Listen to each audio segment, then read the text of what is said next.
ਸਾਹਿਬ ਨੂੰ ਮਿਲਣ ਆਏ ਸੀ ਉਹਨਾਂ ਨਾਲ ਐਜ਼ ਏ ਮਿਨਿਸਟਰ ਰਹੇ ਮੁੱਖ ਮੰਤਰੀ ਸਾਹਿਬ ਨਾਲ ਉਹਨਾਂ ਦਾ ਕਾਰਜਕਾਲ ਰਿਹਾ ਉਹਨਾਂ ਦਾ ਧੰਨਵਾਦ ਵੀ ਕਰਨ ਆਏ ਸੀ ਤੇ ਚੰਨੀ ਸਾਹਿਬ ਤੋਂ ਆਸ਼ੀਰਵਾਦ ਵੀ ਲੈਣ ਆਏ ਸੀ ਸਾਡੇ ਵੱਡੇ ਭਰਾ ਹੈ ਬਲੇਸਿੰਗਸ ਲੈਣ ਆਏ ਸੀ ਸੋ ਇਹੀ ਕੰਮ ਸੀਗਾ ਹੋਰ ਤਾਂ ਕੋਈ ਸਾਬਕਾ ਮੁੱਖ ਮੰਤਰੀ ਚਰਨਜੀਤ ਚੰਨੀ ਵੀ ਨਾਲ ਹੀ ਖੜੇ ਨੇ। ਚੰਨੀ ਸਾਹਿਬ ਮੁਲਾਕਾਤ ਹੋਈ ਹੈ ਜੀ, ਕਿਸ ਤਰ੍ਹਾਂ ਦੀਆਂ ਗੱਲਾਂ ਬਾਤਾਂ ਹੋਈਆਂ? ਨਵੇਂ ਪ੍ਰਧਾਨ ਮੈਨੂੰ ਬੜੀ ਖੁਸ਼ੀ ਹੈ ਕਿ ਸਰਦਾਰ ਅਮਰਿੰਦਰ ਸਿੰਘ ਰਾਜਾ ਬੜਿੰਗ ਜੀ ਪ੍ਰਧਾਨ ਬਣੇ ਆ, ਆਸ਼ੂ ਜੀ ਇਹ ਦੋਨੋਂ ਜੋੜੀ ਹੈ ਜਿਹੜੀ ਇਹਦੇ ਤੇ ਸਾਨੂੰ ਬੜਾ ਮਾਣ ਹੈ ਔਰ ਆਉਣ ਵਾਲੇ ਸਮੇਂ 'ਚ ਮੇਰੀਆਂ ਇਹਨਾਂ ਨੂੰ ਸ਼ੁਭ ਕਾਮਨਾਵਾਂ। ਅਸੀਂ ਸਾਰੇ ਜਣੇ ਨਾਲ ਰਲ ਕੇ ਇਹਨਾਂ ਦੇ ਕਾਂਗਰਸ ਨੂੰ ਫੇਰ ਅੱਗੇ ਲੈ ਕੇ ਜਾਵਾਂਗੇ। ਚੰਨ ਸਾਹਿਬ ਲੱਗਦਾ ਹੈ ਕਿ ਨਵੀਂ ਟੀਮ ਜਿਹੜੀ ਹੈ ਕਾਂਗਰਸ ਨੂੰ ਮਜ਼ਬੂਤ ਕਰ ਪਾਊਗੀ ਕਿਉਂਕਿ ਪਿਛਲੇ ਕਾਫੀ ਸਮਾਂ ਤੋਂ ਗੁੱਟਬਾਜ਼ੀ ਵੱਡੇ ਪੱਧਰ ਬਹੁਤ ਹੀ ਜ਼ਬਰਦਸਤ ਬੰਦਿਆਂ ਨੂੰ ਬਣਾਇਆ ਗਿਆ ਹੈ। ਇਹਨਾਂ 'ਚ ਅੱਗੇ ਵਧਣ ਦੀ ਸੋਚ ਹੈ, ਇੱਕ ਜਜ਼ਬਾ ਹੈ ਦੇਸ਼ ਔਰ ਕੌਮ ਦੀ ਸੇਵਾ ਕਰਨ ਦਾ, ਪੰਜਾਬੀਆਂ ਦੀ ਸੇਵਾ ਕਰਨ ਦਾ ਔਰ ਮੈਨੂੰ ਪੂਰੀ ਉਮੀਦ ਹੈ ਕਿ ਇਹ ਕਾਂਗਰਸ ਨੂੰ ਅੱਗੇ ਲੈ ਕੇ ਜਾਣਗੇ। ਚੰਨੀ ਸਾਹਿਬ ਇੱਕ ਤੁਹਾਨੂੰ ਲੈ ਕੇ ਖਬਰਾਂ ਆ ਰਹੀਆਂ ਨੇ ਕਿ ਈਡੀ ਵੱਲੋਂ ਨੋਟਿਸ ਹੋਇਆ ਤੁਹਾਨੂੰ? ਮੈਨੂੰ ਨੋਟਿਸ ਹੀ ਨਹੀਂ ਹੋਇਆ, ਕੱਲ ਮੈਨੂੰ ਬੁਲਾਇਆ ਗਿਆ ਸੀ ਤੇ ਮੈਂ ਈਡੀ ਦੇ ਸਾਹਮਣੇ ਪੇਸ਼ ਹੋ ਕੇ ਆਪਣੇ ਬਿਆਨ ਦੇ ਦਿੱਤੇ ਹੈ। ਇਹਦੇ 'ਚ ਇੱਕ ਚਲਾਨ ਆਲਰੇਡੀ ਪੇਸ਼ ਹੋ ਚੁੱਕਿਆ ਹੈ ਤੇ ਜੋ ਮੈਨੂੰ ਪੁੱਛਿਆ ਗਿਆ ਮੈਂ ਉਹ ਦੱਸ ਦਿੱਤਾ। ਮੈਟਰ ਸਬ ਜੁਡੀਸ਼ੀਅਸ ਹੈ। ਦੁਬਾਰਾ ਫਿਰ ਤੋਂ ਤੁਹਾਨੂੰ ਬੁਲਾਇਆ ਜਾ ਸਕਦਾ ਹੈ? ਬੁਲਾਇਆ ਨਹੀਂ ਗਿਆ ਮੈਨੂੰ ਦੁਬਾਰਾ। ਕਿਹਾ ਜਾ ਰਿਹਾ ਜੀ 16 ਤਰੀਕ ਨੂੰ ਕਿਉਂਕਿ ਮਾਈਨਿੰਗ ਨਹੀਂ ਬੁਲਾਇਆ ਗਿਆ, ਔਰ ਨਹੀਂ ਬੁਲਾਇਆ ਲੈ ਕੇ ਗਿਆ, ਕਿਹਾ ਜਾ ਰਿਹਾ ਹੈ ਨਹੀਂ ਬੁਲਾਇਆ ਗਿਆ ਮੈਨੂੰ ਦੁਬਾਰੇ। ਜੋ ਮੈਨੂੰ ਪੁੱਛਿਆ ਗਿਆ ਸੀ ਮੈਂ ਉਹ ਦੱਸ ਦਿੱਤਾ। ਤੁਹਾਡੇ ਰਿਸ਼ਤੇਦਾਰ ਵਾਲੇ ਕੇਸ ਦੇ ਵਿੱਚ ਹੀ ਪੁੱਛ ਗਏ ਜੀ ਹਾਂ, ਉਹਦੇ ਵਿੱਚ ਹੀ ਗਿਆ। ਕੀ ਲੱਗਦਾ ਸਰ ਫੇਰ ਹੋ ਰਿਹਾ ਜੀ? ਨਹੀਂ ਇਹ ਤਾਂ ਹੁਣ ਮੈਂ ਅਜੇ ਨਹੀਂ ਬੋਲ ਸਕਦਾ। ਚੰਨੀ ਸਾਹਿਬ ਹੋਰ ਦੀ ਮੌਜੂਦਾ ਸਰਕਾਰ ਨੂੰ ਕਿਵੇਂ ਦੇਖ ਰਹੇ ਹੋ? ਭਗਵੰਤ ਮਾਨ ਸਰਕਾਰ ਪੰਜਾਬ ਦੇ ਵਿੱਚ ਇਸ ਵੇਲੇ ਚੱਲ ਰਹੀ ਹੈ, ਕਿਵੇਂ ਦੇਖਦੇ ਹੋ ਕਾਰਗੁਜ਼ਾਰੀ ਨੂੰ? ਤੁਸੀਂ ਖੁਦ ਕਮਾਂਡ ਸੰਭਾਲੀ ਰੱਖੀ ਹੈ ਪੰਜਾਬ ਦੀ। ਦੇਖੋ ਆਮ ਆਦਮੀ ਪਾਰਟੀ ਦੀ ਸਰਕਾਰ ਆਈ ਹੈ, ਲੋਕ ਬਦਲਾਵ ਚਾਹੁੰਦੇ ਸੀ, ਉਹਨਾਂ ਦੇ ਅਨੁਸਾਰ ਬਦਲਾਵ ਆਇਆ ਹੈ। ਅਜੇ ਸ਼ੁਰੂਆਤ ਹੋਈ ਹੈ, ਜਿਵੇਂ ਜਿਵੇਂ ਅੱਗੇ ਸਰਕਾਰ ਵਧੇਗੀ ਉਸੇ ਤਰ੍ਹਾਂ ਇਹਨੂੰ ਦੇਖਿਆ ਜਾਏਗਾ। ਕਿਵੇਂ ਦੇਖ ਰਹੇ ਹੋ ਭਗਵੰਤ ਮਾਨ ਦੀ ਕਾਰਗੁਜ਼ਾਰੀ ਤੋਂ? ਤੁਹਾਨੂੰ ਕਿੰਨੇ ਮੈਂ ਉਹੀ ਕਹਿ ਰਿਹਾ ਕਿ ਅਜੇ ਤੁਸੀਂ 10-20 ਦਿਨਾਂ 'ਚ ਕਿਆ ਕਾਰਗੁਜ਼ਾਰੀ ਦੇਖੋਗੇ, ਉਹਨੂੰ ਟਾਈਮ ਦਿੱਤਾ ਜਾਣਾ ਚਾਹੀਦਾ ਤੇ ਉਹਨੂੰ ਕੰਮ ਕਰਨ। ਬਿਜਲੀ ਕਹਿੰਦੇ ਬੜੀ ਜਲਦੀ 300 ਯੂਨਿਟ ਕਹਿੰਦੇ ਮਾਫ ਕਰ ਦੇਣੀ ਹੈ। ਜਦੋਂ ਕਰਾਂਗੇ ਦੇਖਾਂਗੇ, ਲੇਕਿਨ ਅਸੀਂ 3 ਰੁਪਏ ਜਿਹੜਾ ਯੂਨਿਟ ਮਾਫ ਕੀਤਾ ਸੀ ਉਹ ਇੱਕ ਬਹੁਤ ਬੜੀ ਗੱਲ ਸੀ। ਜੇ ਉਹ ਵਾਪਸ ਲਿਆ ਜਾਂਦਾ ਹੈ ਤਾਂ ਹਰ ਬੰਦੇ ਨੂੰ, ਪੰਜਾਬ ਦੇ ਨੂੰ ਬਹੁਤ ਨੁਕਸਾਨ ਹੋਣਾ ਹੈ। ਜੇ 300 ਯੂਨਿਟ ਮਾਫ ਵੀ ਕਰ ਦੇਣਗੇ, 301 ਜਦ ਹੋਣਾ ਹੈ ਤਾਂ ਉਹ ਸਾਰੇ ਪੈਸੇ ਉਹਨੂੰ ਦੁਬਾਰੇ ਪੈ ਜਾਣੇ ਆ। ਇਹਦੇ ਨਾਲ ਕੋਈ ਫਰਕ ਨਹੀਂ ਪੈਣਾ ਜੇ ਰੇਟ ਵਧਾ ਦਿੱਤੇ ਗਏ। ਜੇ ਰੇਟ ਇਹੀ ਰੱਖੇ ਗਏ ਫਿਰ ਹੁਣ 200 ਯੂਨਿਟ ਤਾਂ ਪਹਿਲਾਂ ਹੀ 27 ਲੱਖ ਪਰਿਵਾਰਾਂ ਦਾ ਮਾਫ ਹੈ। ਪੰਜਾਬ ਦੇ ਵਿੱਚ 27 ਲੱਖ ਪਰਿਵਾਰ ਐਸੇ ਹੈ ਜਿਨ੍ਹਾਂ ਦਾ 200 ਯੂਨਿਟ ਪਹਿਲਾਂ ਹੀ ਮਾਫ ਹੈ। ਹੁਣ ਜੇ 300 ਯੂਨਿਟ ਕਰਕੇ ਇਹ ਕਹਿ ਦਿੱਤਾ ਗਿਆ ਕਿ ਜੇ 301 ਹੋ ਗਏ ਤਾਂ 300 ਵੀ ਖਤਮ ਹੈ, ਤਾਂ ਉਹ ਜਿਹੜੇ 200 ਯੂਨਿਟ 27 ਲੱਖ ਪਰਿਵਾਰਾਂ ਨੂੰ ਮਿਲ ਰਹੇ ਉਹਨਾਂ ਦਾ ਬਹੁਤ ਬੜਾ ਨੁਕਸਾਨ ਹੋ ਜਾਣਾ, ਉਹਨਾਂ ਦੇ ਵੀ ਜਾਂਦੇ ਰਹਿਣੇ ਆ।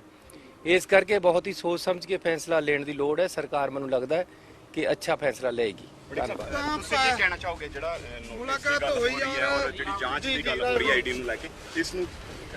ਸੋ ਮੈਂ ਸਮਝਦਾ ਕਿ ਹਜੇ ਉਹਦੇ ਤੇ ਕੋਈ ਟਿੱਪਾ ਟਿੱਪਣੀ ਕਰਨੀ ਕੋਈ ਜਾਇਜ਼ ਨਹੀਂ ਹੈ।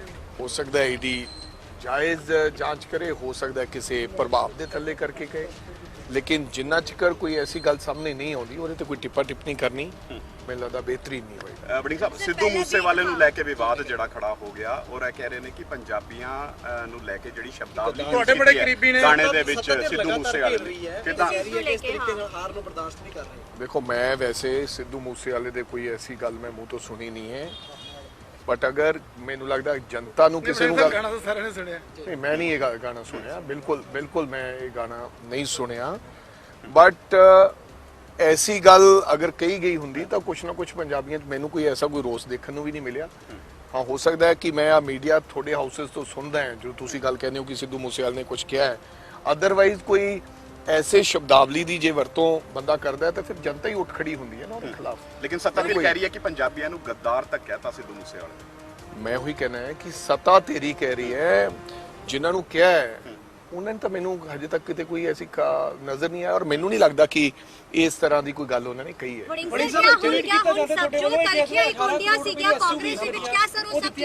ਹਾਂਜੀ, ਜਿਸ ਤਰੀਕੇ ਦੇ ਨਾਲ ਸ਼ਕਤੀ ਪ੍ਰਦਰਸ਼ਨ ਹੁਣ ਪਿੱਛੇ ਵੀ ਦੇਖੇ ਗਏ ਸੀ, ਹਾਰ ਤੋਂ ਬਾਅਦ ਵੀ ਕਿਹਾ ਹੁਣ ਚੀਜ਼ਾਂ ਬੰਦ ਹੋਣਗੀ ਕਿਉਂਕਿ ਇੱਕ ਸਟੇਜ ਤੇ ਉੱਪਰ ਪੂਰੀ ਕਾਂਗਰਸ ਦਿਖੇਗੀ?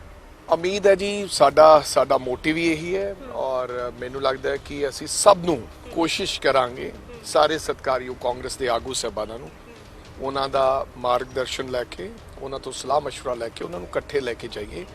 ਬਾਕੀ ਆਉਣ ਵਾਲਾ ਸਮਾਂ ਨਵਜੋਤ ਸਿੰਘ ਸਿੱਧੂ ਨਾਲ ਕੋਈ ਗੱਲਬਾਤ ਹੋਈ ਹੈ ਜੀ? ਨਵਜੋਤ ਸਿੰਘ ਸਿੱਧੂ ਨਾਲ ਕੋਈ ਗੱਲਬਾਤ ਹੋਈ ਹੈ? ਕਦੋਂ ਮਿਲਣ ਜਾ ਰਹੇ ਹੋ? ਕਰਜ਼ੇ ਥੱਲੇ ਉਸ ਤੋਂ ਬਾਅਦ 18 ਕਰੋੜ ਰੁਪਏ ਦੀ ਹੋਰ ਗੱਡੀਆਂ ਅੱਜ ਲਿੱਤੀਆਂ ਮਾਈਨਿੰਗ ਨੂੰ ਲੈ ਕੇ ਵੀ ਉਹਨਾਂ ਨੇ ਦੇਖੋ ਟਵੀਟ ਜੀ, ਕੀਤਾ ਮੈਂ ਹੈ। ਤਾਂ ਇਹ ਕਹਿਣਾ ਚਾਹੁੰਦਾ ਮੈਂ ਕੋਈ ਜ਼ਿਆਦਾ ਕ੍ਰਿਟਿਸਿਜ਼ਮ ਨਹੀਂ ਕਰਨਾ ਚਾਹੁੰਦਾ। ਉਹਨਾਂ ਦੀ ਸਰਕਾਰ ਹੈ, ਉਹ ਜੋ ਮਰਜ਼ੀ ਲੈਣ, ਚਾਹੇ ਆਪਦੇ ਮਿਨਿਸਟਰਸ ਵਾਸਤੇ ਜਹਾਜ਼ ਲੈ ਲੈਣ, ਪਰ ਰੋਜ਼ਾਨਾ ਇਹ ਗੱਲ ਕਰਨੀ ਬਦਲਾਵ ਦੀ। ਪੈਨਸ਼ਨਸ ਉਹਨਾਂ ਦੀਆਂ ਕੱਟ ਦਿੱਤੀਆਂ ਗਈਆਂ, ਜਿਹੜੀਆਂ ਡਬਲ ਪੈਨਸ਼ਨ ਦੀ ਗੱਲ ਕਰ ਰਹੇ ਸੀ।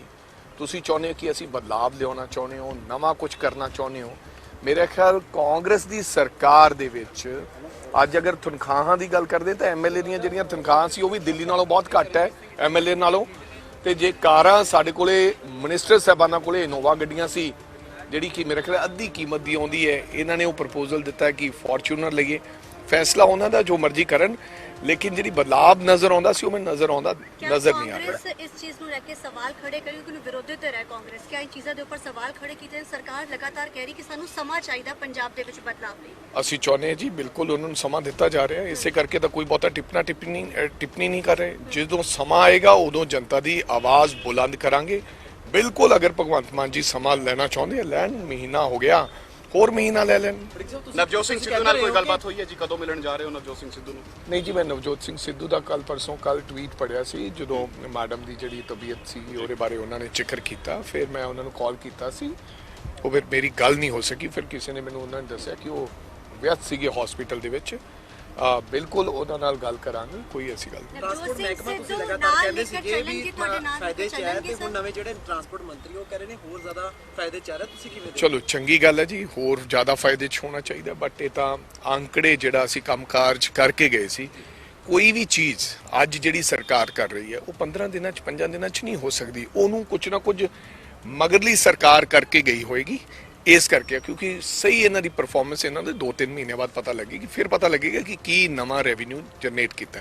ਮਾਰਚ 'ਚ ਜਿਹੜਾ ਸੀਗਾ ਉਦੋਂ ਕੋਈ ਮਾੜਾ ਮੋਟਾ ਐਕਸੀਡ ਹੋਇਆ, ਉਹਨੂੰ ਕੋਈ ਤੁਸੀਂ ਪ੍ਰਾਪਤੀ ਨਹੀਂ ਕਹਿ ਸਕਦੇ। ਚੰਗਾ।